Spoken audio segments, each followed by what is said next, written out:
हाय दोस्तों, आजकल मैं बहुत ज़्यादा परेशान चल रही हूँ क्योंकि मेरे मॉक में अच्छे नंबर नहीं आ रहे हैं।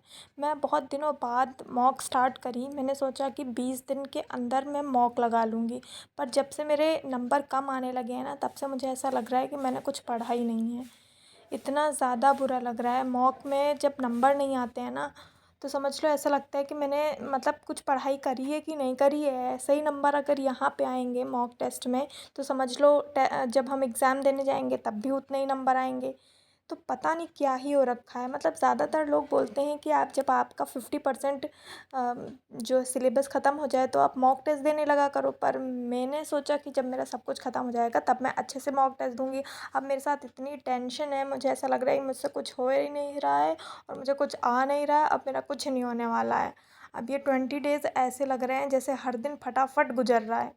ऐसा लग रहा है कि मतलब पता नहीं कहाँ से ही ये दिन सुबह कब हो जाता है, शाम कब हो जाती है, पता ही नहीं चलता। और रिवीज़न भी इतना भयंकर, मतलब इतना ज़्यादा टाइम ले रहा है। याद करने में बहुत ज़्यादा टाइम लगता है ना, तो रिवीज़न भी बहुत ज़्यादा टाइम ले रहा है। हालांकि मैंने एक बार रिवीज़न पहले करा था, पर उसके बावजूद भी जब आप चीज़ें पीछे की भूल जाते हो ना, तो बिल्कुल भी याद नहीं रहता और फिर उसके बाद रिवीज़न बहुत ज़्यादा टाइम लेता है। ये चीज़ें मुझे बहुत ज़्यादा टेंशन दे रही हैं ये दोस्तों। मुझे तो समझ ही नहीं आ रहा कि इस बार मेरा कुछ हो पाएगा कि नहीं हो पाएगा। एमटीएस का पेपर पे मैं पूरा साल मैंने उसी का भरोसा किया है कि पास हो जाऊंगी, पास हो जाऊंगी, क्योंकि मैथ्स मेरी थोड़ी वीक है। तो मैं मैथ्स के लिए ज़्यादा ध्यान ध्यान नहीं लगाती हूँ। मैं हमेशा ध्यान लगाती हूँ कोई ऐसा एग्ज़ाम हो जो मेरा इंग्लिश और जीएस और जो है रीजनिंग में लेकर पास कर दे मुझे। तो इसी के कारण मैंने ये एमटीएस का चूज़ करा था पेपर। पर इतना ज़्यादा दिक्कत है कि मैं क्या बताऊँ। जीएस में तो बिल्कुल ही डूब गई हूँ। और मैंने आपको पिछले वीडियो में बताया था कि इंग्लिश में मेरे 18-17 नंबर आ रहे थे। पर हाँ, इंग्लिश में थोड़ा और इम्प्रूव हुआ है। और अब मुझे लग रहा है कि जीएस में पता नहीं क्यों नहीं इम्प्रूव हो रहा है। अब मुझे इतना ज़्यादा दुख है इस बात का, पर फिर भी दिल थाम के मैंने कोशिश कर ली है कि मैं इन 20 दिन को ज़ाया नहीं जाने दूँगी, हार नहीं मानूँगी। एक बार फिर से दिल से कोशिश कर लेती हूँ, क्या पता मेरे मार्क्स थोड़ा बहुत इम्प्रूव हो जाएँ और कुछ हो जाए मेरे इस पेपर का। हालांकि 5,000 वैकेंसीज़ ही हैं, तो मुश्किल तो लग रहा है क्योंकि सीजीएल वाले और सीपीओ वाले, सीएचएसएल वाले इतने बड़े बड़े इतना सारा एग्ज़ाम्स के लिए प्रिपेयर करते हैं और फिर उसके बाद वो भी उसी एग्ज़ाम में बैठते हैं।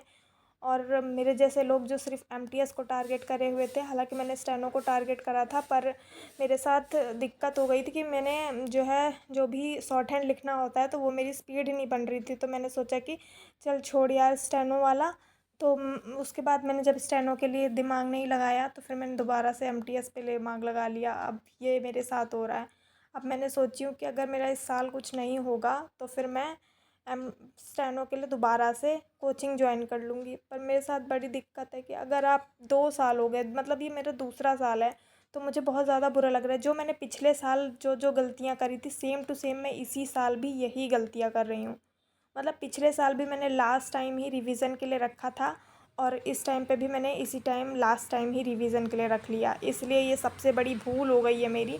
मुझे लगता है कि जैसे ही आपका सिलेबस ख़त्म होता जाए और उसको बार बार रिवाइज़ करते रहो, दिमाग में रहेगा। और मेरे साथ क्या है कि मैंने सारा पढ़ के रख लिया, फिर मैं भूल गई बीच में, फिर उसके बाद फिर अब मैंने रिवाइज़ स्टार्ट किया, फिर उसके बाद अब मैं ऐसी हालत में हूँ। पर फिर भी मैं कोशिश कर रही हूँ दोस्तों, देखता हूँ मेरा एग्ज़ाम का